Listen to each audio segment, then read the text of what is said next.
Eu havia anunciado, não, vira para mim, por favor. Eu havia anunciado que nessa manhã estaria conosco o pastor José Hilton, presidente do Conselho de Pastores da nossa cidade, porém faleceu um parentesco dele em São Paulo e ele precisou ir, me ligou ontem pedindo desculpas, e a gente entende, claro, mas ele estará conosco ainda para os próximos domingos, numa outra data, para trazer a palavra. Queria que você, por favor, abrisse sua Bíblia comigo no Salmo de número 131.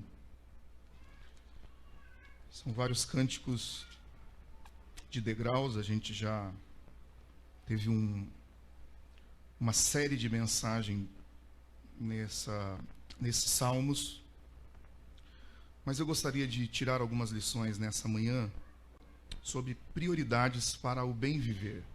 Diga comigo, prioridades para o bem viver. Todo cristão, ele precisa, não só o cristão, mas eu estou diante da igreja nessa manhã, e nós precisamos, à luz das Escrituras, buscar um direcionamento para a nossa vida. E, consequentemente, esse direcionamento, ele vai atingir o dia a dia. Obrigado, Ju. Então, a primeira coisa que eu gostaria de perguntar a você, e eu fiz essa pergunta a mim, ao ler esse texto, a perguntar a esse texto que o Senhor gostaria de falar comigo é: quais têm sido as prioridades minha para que eu viva uma vida abundante em Cristo? O que eu tenho feito? Quais têm sido as minhas prioridades diárias para que eu tenha qualidade de vida do Evangelho de Jesus Cristo? Se nós pontuarmos as prioridades do dia a dia, você poderá me dizer: eu levanto bem cedo, eu já tomo um café, eu me preparo para o meu dia, eu vou para o trabalho, eu levo as crianças na escola, eu realizo as minhas atividades, eu faço academia, eu cuido da minha saúde, eu faço os exames periódicos, eu visito os familiares, eu tenho minhas prioridades, eu cuido da minha família. E isso é super importante, deve acontecer. Agora, à luz das Escrituras, nós precisamos olhar espiritualmente dentro de nós para compreender. E os salmistas, e esse é intitulado um Salmo de Davi, um cântico de Davi, ele vai trazer algumas lições e que eu gostaria de, nessa manhã, partilhar com você, porque são valores que precisam ser colocados dentro de cada um de nós, dentro da nossa vida devocional, porque há uma guerra muito grande. Hoje pela manhã nós ouvimos alguns textos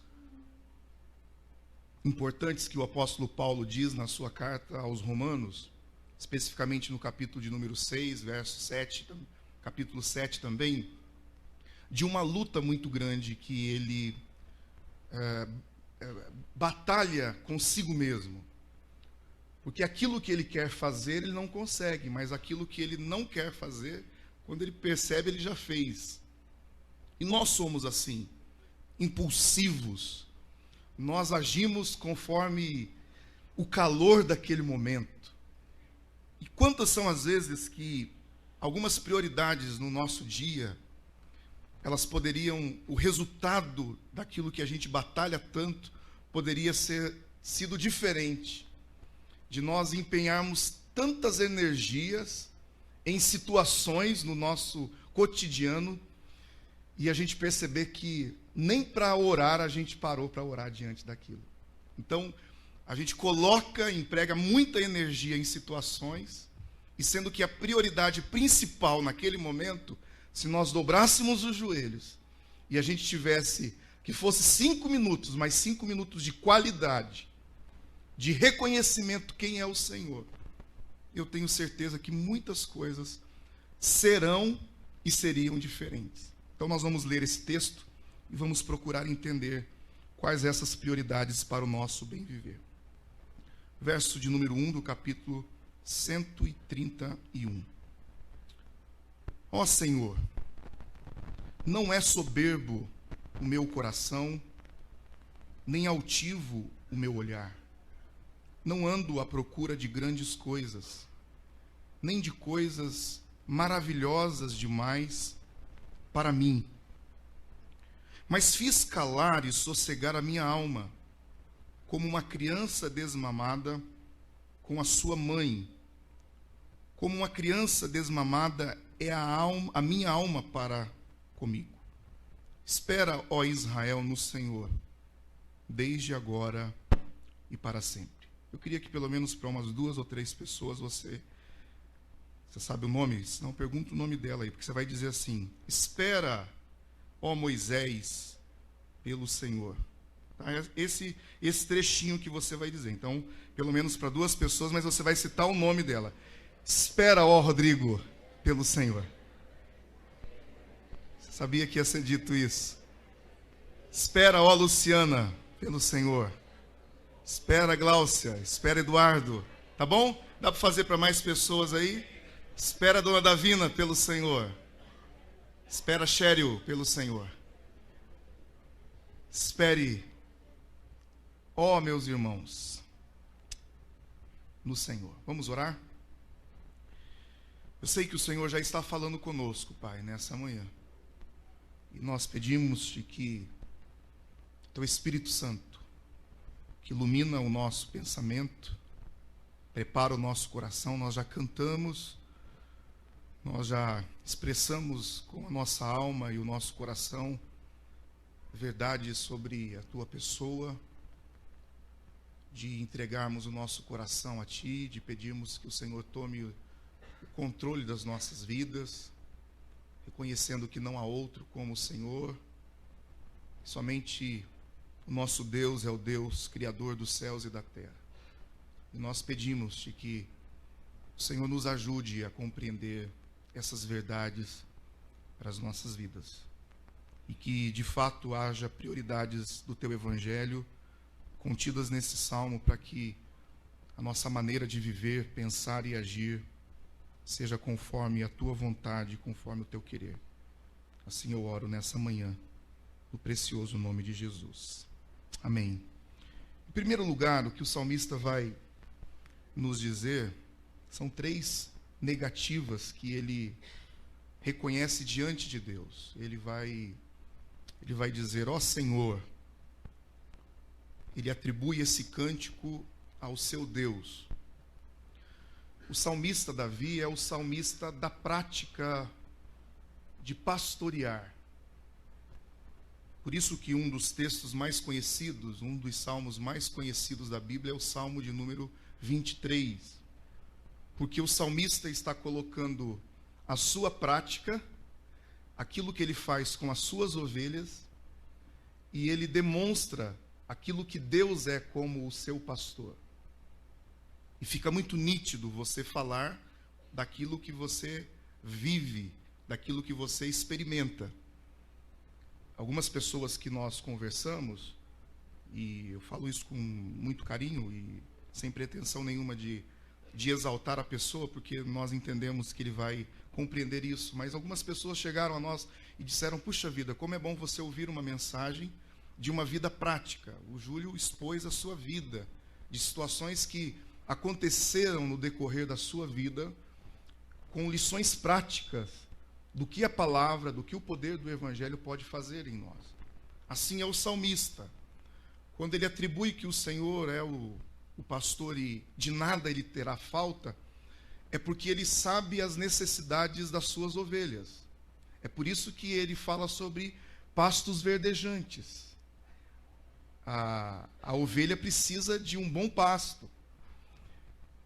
E eu entendo que essa amada igreja está diante de pastos verdejantes. Você não precisa ficar atrás de outros pastos, porque aqui há a palavra de Deus que tem sido pregada. E quando você é muito bem alimentado, você não precisa ficar indo em outros lugares. E a gente já percebe uma maturidade na vida da igreja diante de certas situações. Nós já não somos mais, quando eu falo nós já não somos mais, é porque em algum momento a gente já foi dependente da oração de alguém para que Deus falasse conosco. Quem aqui já não foi atrás de oração? Eu já fui, para que Deus falasse comigo. Mas a gente vai caminhando e a gente vai entendendo que o Senhor é suficiente para falar conosco através da sua palavra. Não que Ele não possa usar alguém, mas eu creio que se Ele quer falar comigo, Ele vai trazer, eu não preciso ir atrás. Porque diariamente eu tenho condições de ouvir a voz de Deus. Quantos concordam comigo? Diga amém.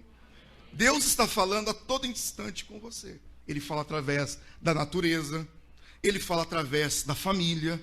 Uma família que vive a sua estrutura no Evangelho, ela tem o Senhor falando diariamente, porque ali há correção, ali há cuidado, ali há amor, ali tem compaixão.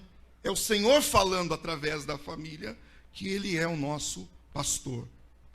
Mas perceba que quando esse mesmo salmista, que sabe quem é o Senhor, que sabe quem é o seu pastor, ele olha para dentro do seu coração e ele vê as suas limitações. O salmista está falando de algo que ele luta, de algo que ele está vencendo, de algo que ele batalha todos os dias. Por quê? Porque ele sabe que o coração do homem é enganoso. Ele sabe que dentro do coração do homem existem maldades e não precisa ser ensinado. Você que é pai, você que é mãe, vai saber muito bem dizer isso. A gente não ensina os nossos filhos a fazer coisa errada. E também não é só a escola que ensina. É a natureza pecaminosa dele. Já viu criancinha brigando por causa de um brinquedo? Quem ensinou ela a brigar por causa daquilo? O coraçãozinho dela já é contaminado pelo pecado. Por isso que ela avança, ela morde uma criança. Por isso que ela cresce e ela precisa ser moldada segundo os padrões de Deus na sua vida, segundo os padrões morais da vida. E aí é onde entra o papel da família, o papel da igreja. Essa educação, essas boas maneiras, essas prioridades em sua vida. E a primeira coisa que o salmista se dirige ao Eterno, destacando 3 coisas importantes, das quais não procediam de Deus e que ele lutava, ele diz assim: Senhor, trata com a minha soberba. Perceba o versículo de número 1. O meu coração não é orgulhoso. Mas para se chegar a isso, é preciso entender o que é o orgulho. É preciso entender o que é abrir mão. É preciso entender o que é perdoar. Da soberba guarda o teu servo, do orgulho. Por quê? Os padrões que a gente vê constantemente é dessas brigas.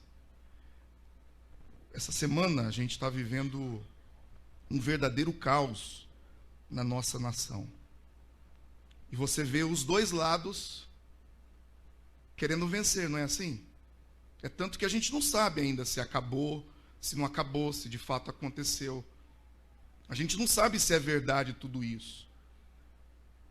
E nessas brigas, as pessoas colocam o orgulho acima de tudo, porque é mais fácil você ficar orgulhoso diante da sua verdade, da sua convicção, daquilo que você luta, do que abrir mão daquilo ali. E o salmista chega ao Senhor e ele diz: o meu coração não é orgulhoso. Como é difícil, irmãos. Como é difícil nós entendermos que o Evangelho de Jesus Cristo, ele não trata segundo o desejo do nosso coração em sermos melhor do que o outro. E aqui existe uma verdade muito grande, porque os padrões do mundo fazem com que a gente lute, a gente trabalhe para ser superior, para ter um cargo maior, para estar numa posição melhor. Porém, Esses padrões não se enquadram ao Evangelho de Jesus Cristo. Nesta manhã, o Senhor não está olhando filhos prediletos. Pelo contrário, Ele olha a cada um como filhos amados dEle, a qual Ele enviou o Seu Filho para morrer por todos nós. Mas o nosso coração, ele é soberbo.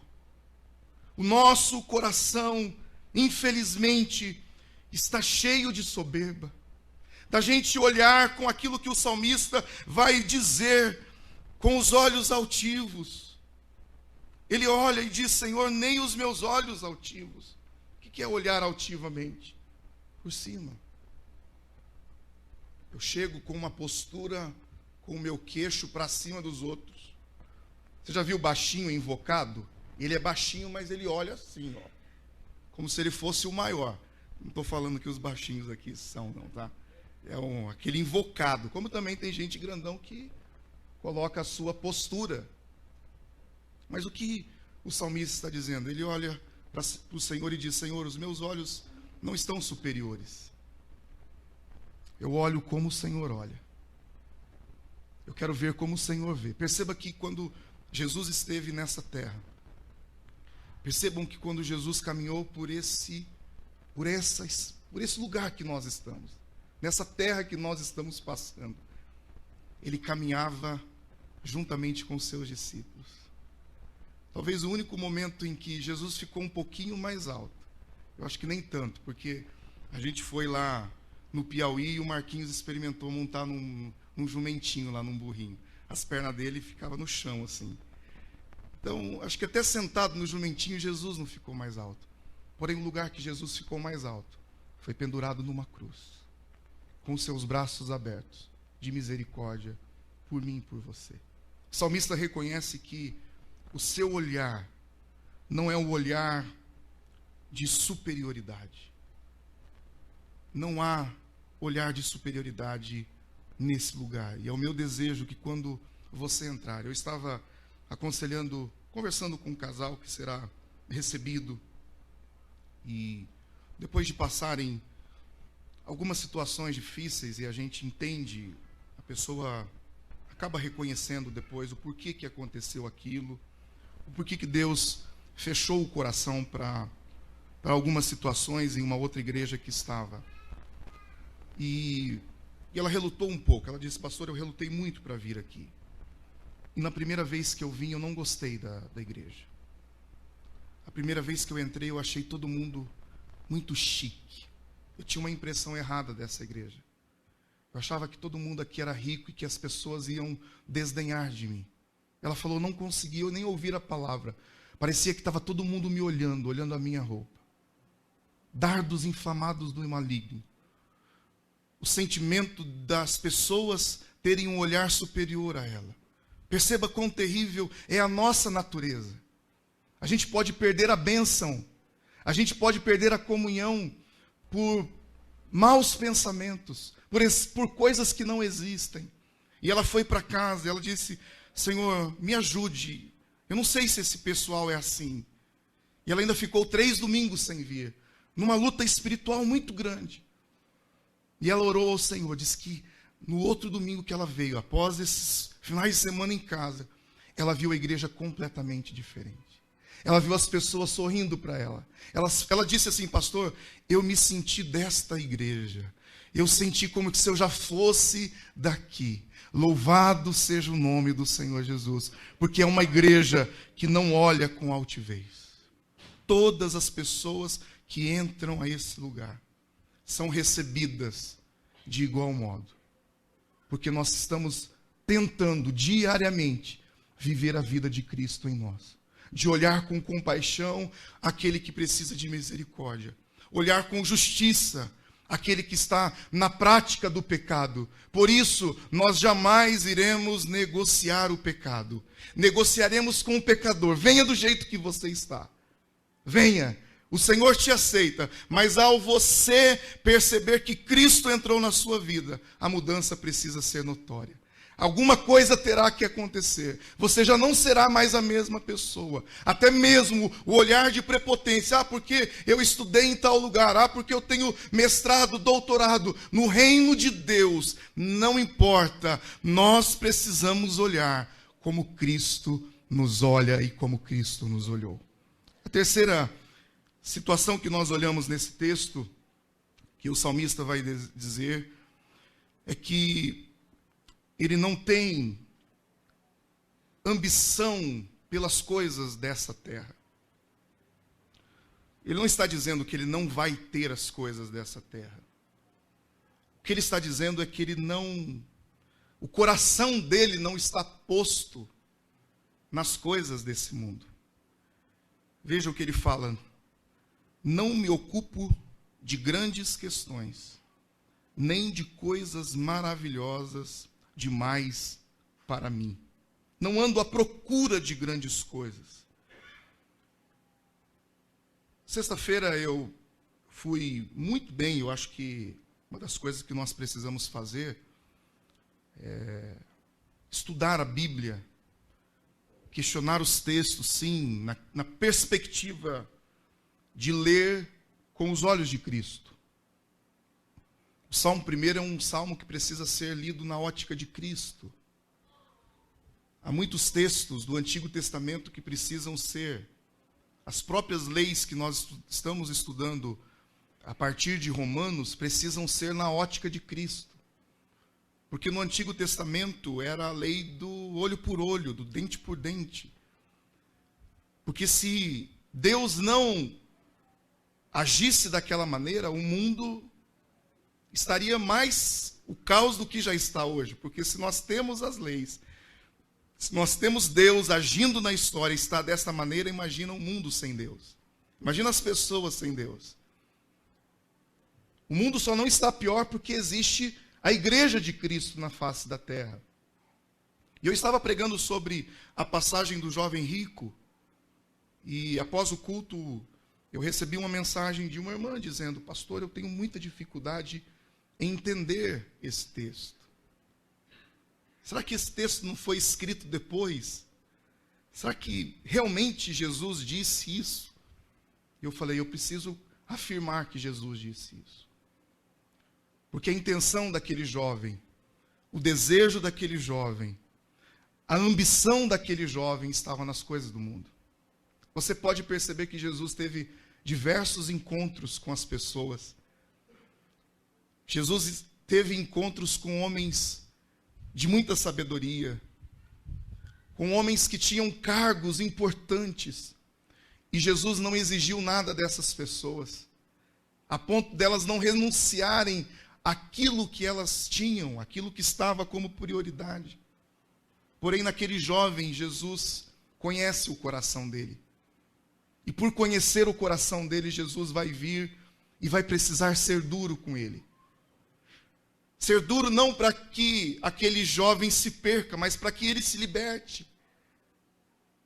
Porque aquele moço, ele procurava cumprir os mandamentos, mas havia algo que era prioridade para o seu bem-estar. E qual era a prioridade daquele jovem? A sua riqueza. Mas a riqueza financeira, os bens da terra. O texto é muito claro ao dizer que ele tinha muitos bens. Ele era um jovem rico. E quando Jesus agora o questiona a vender tudo, se você quiser cumprir tudo, se você quiser de fato ser bom, se de fato você quer entrar no reino dos céus, você precisa se desapegar a isso. E o texto nos mostra um encontro frustrante, aparentemente de uma vida de bem-estar. Ele cumpria os mandamentos, aquele moço, mas ele estava apegado às coisas desse mundo. O salmista então vai nos dizer que ele não está ocupado com grandes ambições. É certo que às vezes a gente acaba se ocupando, como eu disse no início desta mensagem, em tentar resolver um problema, em tentar solucionar alguma coisa, ou até mesmo buscar um sonho. E a gente emprega tantas forças naquilo, que a gente acaba esquecendo de buscar o reino de Deus em primeiro lugar, a sua justiça, e saber que as demais coisas serão acrescentadas. A gente não precisa de muito para viver. É só a gente olhar para os nossos avós, a simplicidade da comidinha caseira, os dias de fartura, os dias de estar ao redor da mesa contando histórias. A Bíblia, a história do povo de Israel, era uma história que era contada nas gerações. Eu já contei, meu avô pedia sempre uma coisa, meu avô materno: eu não quero televisão dentro de casa enquanto eu for vivo. Mas pensa num homem que era um talk show. Não precisava de televisão dentro da casa dele. Ele era tão agradável, ele era tão amoroso, ele era tão cheio da presença de Deus, que a gente se alegrava e a gente não via a hora de passar as férias na casa do Vogildo. Por quê? Porque ele não era um homem ambicioso às coisas terrenas. O coração dele não estava pego e preso às ansiedades desse mundo. A gente conhece um pouco da história dos irmãos e a gente vê o perrengue que é ter uma empresa nos dias atuais, a dificuldade com funcionários, a energia que se emprega para que a coisa caminhe. De uma máquina girar para você, às vezes, estar pagando para trabalhar, perdendo horas de qualidade com a família. E o salmista entende que se o coração dele estiver pautado nas ocupações, nas grandes ocupações, ou em coisas maravilhosas desse mundo, ele sabe que ele vai se perder. E Davi é o exemplo daquele que se perdeu também. Eu não sei o momento exato da escrita desse salmo, mas eu imagino que Davi aqui, ou ele está muito no início do seu ministério, da sua vida, porque a gente vê um jovem que luta, que batalha, que tem sonhos maravilhosos, mas que o seu coração é posto no Senhor. Ou Davi está no final da sua vida, quando já não há mais o que fazer, quando já não há mais o que realizar. Porque quando nós estamos na idade de trabalhar, de vencer, o nosso desejo é procurar sempre o melhor. Eu não estou dizendo que é errado fazer isso. A gente quer dar o melhor para o nosso filho. A gente quer aplicar coisas boas dentro da casa. A gente quer construir um bom futuro de segurança. Mas será que o nosso coração não está voltado a grandes ambições que o Senhor está dizendo: olha, não é isso que eu tenho para você. Não é isso que eu quero para você. Talvez até a tua intenção esteja boa, mas eu tenho algo maravilhoso para te entregar, para que você de fato construa em cima dessa rocha. O salmista vai dizer que os olhos dele, que o coração dele, que a sua prioridade não tem sido essas coisas que acabamos de trazer. Pelo contrário, Davi nos ensina como devemos agir na presença do Eterno. Veja o que diz o verso de número 2. Mas fiz calar e sossegar a minha alma. Ah, como é difícil dizer isso no final do mês. Como é difícil fazer a nossa alma sossegar quando a gente sabe que há boletos a serem pagos, há obrigações a serem cumpridas. O salmista não está falando algo da boca para fora. E sossegar a alma não é fácil, irmãos. Mas o salmista está dizendo que é possível, porque ele disse: mas eu fiz sossegar a minha alma. É no momento da turbulência, nos momentos difíceis, em que o nosso coração está desesperado, está ansioso. O que vai ser do amanhã? Fui fazer divulgação no início do ano em algumas escolas municipais de Lençóis. Quantas crianças lindas naquelas escolas. E eu fiquei olhando para aquelas crianças e eu fiquei sozinho ali. Eu e Deus conversando, eu falei: Senhor, como será o futuro dessas crianças? Em que lugar eles vão se encaixar no mercado de trabalho? Em um mundo tão globalizado, digitalizado, em que os valores maiores têm sido justamente em coisas. Uma vez nós fomos fazer um curso em Pompeia, na Universidade da Família, e vieram alguns norte-americanos para dar as palestras, e em um dos momentos, a gente sabe que o idealizador da Universidade da Família é o dono da Jato, né? E aí eles estavam apresentando a empresa.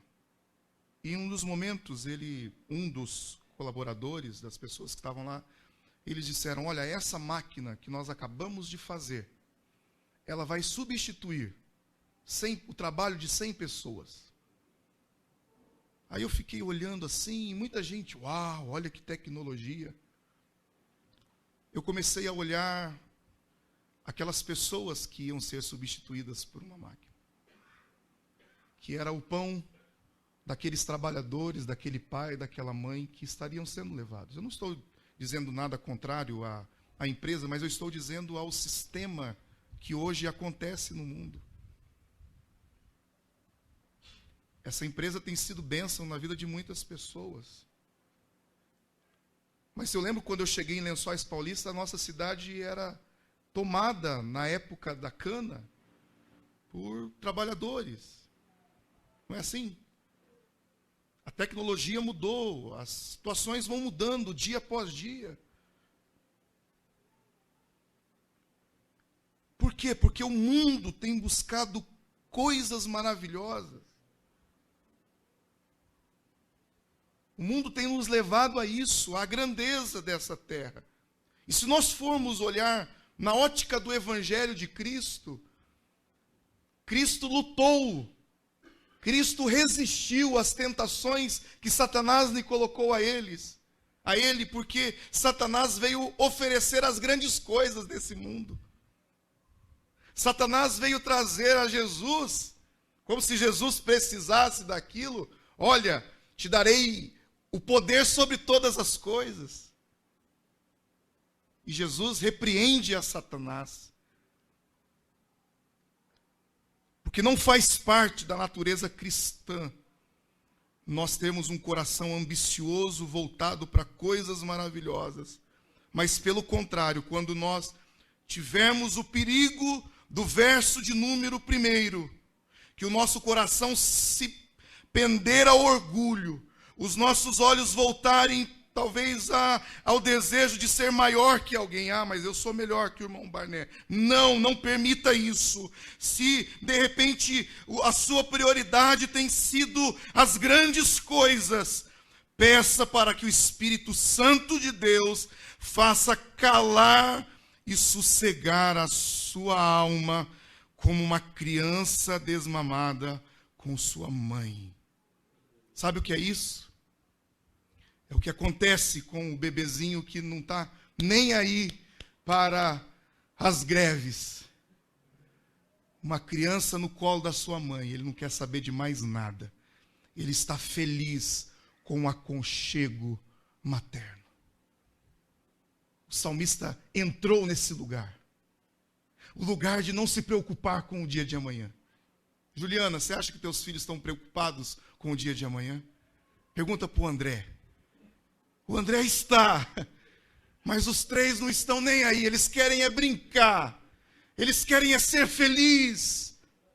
E nós precisamos chegar nesse patamar de relacionamento com o Pai, porque Ele está cuidando de todas as coisas. Ele vai abrir a porta no tempo certo, Ele vai entrar com providência na hora certa na sua vida. Eu profetizo em nome de Jesus, descanse nos braços do Eterno.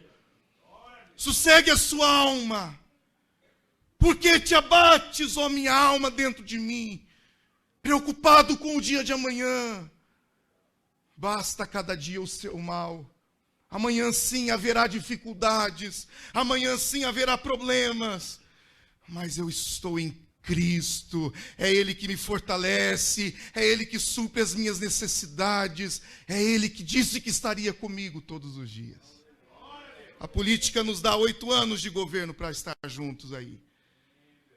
E a anarquia continua, mas aqueles que estão em Cristo têm uma promessa de que o Senhor não os deixaria só. Até mesmo nos dias difíceis o Senhor há de nos sustentar. Até mesmo nos dias de dificuldade o Senhor virá e fará com que a nossa alma se acalme em seus braços. Terceiro e último ponto que Davi nos ensina, como repousar nos braços dessa graça de Deus. Escreve um pastor americano. Com delicada metáfora, o poeta caracteriza o estado atual que a sua alma tem paz interior. Não como o bebê que exige, impetuoso e chorando o seio da mãe, mas estar junto dela. Perceba isso. Tem hora que a criança não quer só o peito. Tem hora que a criança ela quer a presença. Eu contei isso de atrás, né? A gente foi na casa de uns amigos da igreja e a criança chorando. Carla pega e chacoalha para cá e chacoalha para lá e chora. E eu peguei e chorou. E o pai pegou e chorou. Aí a mãe pegou. Tchup! Está lá olhando assim para o lado, como se nada tivesse acontecido. E não estava com fome não, tinha acabado de mamar. Sabe o que ela queria? Presença, sossegou a alma, acalmou o coração, cessaram as lágrimas. Em nome de Jesus, encontre o lugar do aconchego do Espírito Santo, da graça de Deus sobre você. Nessa manhã o Senhor te abraça, meu irmão. Nessa manhã o Senhor te abraça, minha irmã. Nessa manhã o Senhor te acolhe como uma mãe acolhe o seu bebê. E está vindo bebê por aí. Depois a gente conta de quem que é. E vai ter mãe que daqui a pouco vai estar fazendo isso. E já está chorando. Só de imaginar como é essa sensação. Por quê? Porque é assim que o salmista está dizendo, olha, não precisa ficar berrando. Não precisa ficar esgoelando. O pão nosso de cada dia o Senhor já tem nos dado. Quem aqui passou necessidade essa semana? Faltou comida na sua casa? Talvez tenha ficado aí umas horas na fila, né, Rita, do posto, lá esperando um pouquinho de combustível aí. Mas não faltou. Deus tem cumprido em nós a sua vontade, o seu querer. Mas quantas são as vezes que a gente fica esgoelando, preocupado, ansioso, desesperado. E o Senhor deseja nos encontrar e nos guardar, repousar, assim como uma criança encontra esse lugar. Eu encerro dizendo nessa manhã que o Senhor, na sua infinita misericórdia e graça, Ele diz assim para você: espera só mais um pouquinho. Espera, ó Israel, no Senhor. Espera. Espera, vale a pena servir ao Senhor. Vale a pena pagar o preço. Vale a pena confiar no Eterno. O dia de chegar para casa, o dia de voltar para casa está chegando. Essa é a nossa maior esperança. O dia de voltar para casa é mais um dia que se aproxima daquele grande dia. O dia em que o Senhor virá buscar a sua igreja. Até chegar esse dia, alguns poderão retornar antes. E a gente não tem medo de morrer, a gente só não quer morrer. Mas o cristão não precisa ter medo de morrer. Entendeu? Ninguém vai fazer oração para Jesus levar, não. Só não precisa ter medo. Não precisa se preocupar. Sabe por quê? Porque Ele vai continuar cuidando. E o lugar para onde a gente for, se a gente for antes, é o lugar do aconchego eterno. É o lugar que vai cessar todo o sofrimento. É o lugar que vai cessar toda lágrima. É o lugar que vai cessar todas as guerras. Contudo, espera no Senhor. Dá para dizer isso para a pessoa que está perto de novo de você? Moisés, espera no Senhor. Espera no Senhor. Espera no Senhor. Está chegando a hora. Está chegando o dia para a sua vida. Não permita que as aflições do dia a dia, não permita que as tribulações do dia a dia faça você desistir de esperar. A gente já esperou tanta coisa, não é? A gente já esperou tanta coisa, não é verdade, Paula? Tantas coisas, quantas conversões que a gente esperava e elas aconteceram. Quantos projetos que a gente esperava e aconteceu. Quantos sonhos que a gente tinha e já aconteceu. Não desista de esperar. Porque o Senhor, Ele é desde agora e para sempre. Ele é o alfa e o ômega, Ele é o princípio e o fim. Ele é o nosso Senhor. Curve a sua cabeça e vamos orar. Pai, nós queremos priorizar a Tua palavra, o Teu Evangelho em cada um de nós. Se porventura ainda alguma lasquinha dentro do nosso coração de orgulho, de falta de perdão, arranca nesse momento, Pai. Permita com que a gente reconheça as nossas falhas, o quão miseráveis somos. Deus, não permita que os nossos olhos venham se tornar altivos diante de pessoas que ainda não conheceram o Evangelho. A gente não é melhor que ninguém. A única coisa que nos diferencia é que uma graça veio sobre nós e nos perdoou e nos limpou. Mas essa graça está aberta para que quando a gente for levar o Teu Evangelho, essas pessoas reconheçam em nossos olhos que há um Deus que os ama, Pai. Que as nossas energias não sejam gastas com grandes coisas, porque o Evangelho de Cristo é tão simples, Pai. O Senhor Jesus resumiu os mandamentos em amar ao Senhor acima de todas as coisas e ao nosso próximo como a nós mesmos. Pai, nos ajude a ter esse coração amoroso, piedoso, cheio de compaixão, cheio de alegria pelas vidas, pelas pessoas que ainda não encontraram o Teu Evangelho, Pai. Que se porventura algum lar que está passando por dificuldades nessa manhã, se alguma pessoa que entrou aqui nessa manhã, ó Deus, e que essa palavra veio diretamente aquilo que ela estava pensando ou precisando agir, que o Senhor dê forças a cada um deles, ó Pai. Assim eu te agradeço e oro no nome santo de Jesus. Amém e amém.